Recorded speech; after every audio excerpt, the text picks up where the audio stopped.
अस्सलाम वालेकुम नाजरीन, आप देख रहे हैं JN न्यूज़ और मैं हूं आपकी होस्ट रुबीना चौधरी। सबसे पहले नजर डालते हैं आज की अहम खबरों पर। खबर शामिल करते हैं टोबा टेक सिंह से हमारे district bureau chief Mudassir Shahbaz Wazir की रिपोर्ट के मुताबिक वज़ीर आला पंजाब मरीम नवाज शरीफ के विजन के तहत शहरियों को महफूज माहौल फराहम करने और हादसात से बचाव के लिए मौसर इक़दाम जारी हैं।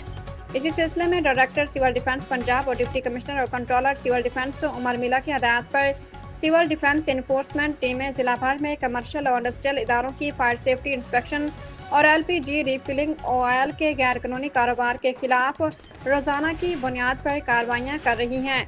कार्रवाई के दौरान तवक्कल गैस सेंटर नामा लाहौर, मियाँ गैस शॉप और हक बहू गैस सेंटर नामा लाहौर तहसील गोजरा को गैर कानूनी LPG रीफिलिंग करने पर सील कर दिया गया, जबकि मौका से सामान भी जब्त कर लिया गया।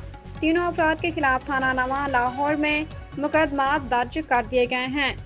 Civil defence officer Mahmood Gill ने कहा है कि इंसानी जानों के तहफ़्फ़ुज़ के लिए गैर कानूनी और ख़तरनाक कारोबार किसी सूरत बर्दाश्त नहीं किया जाएगा और ऐसे अनासर के खिलाफ कार्रवाइयों का सिलसिला आइंदा भी बिला ताअत्तुल जारी रहेगा।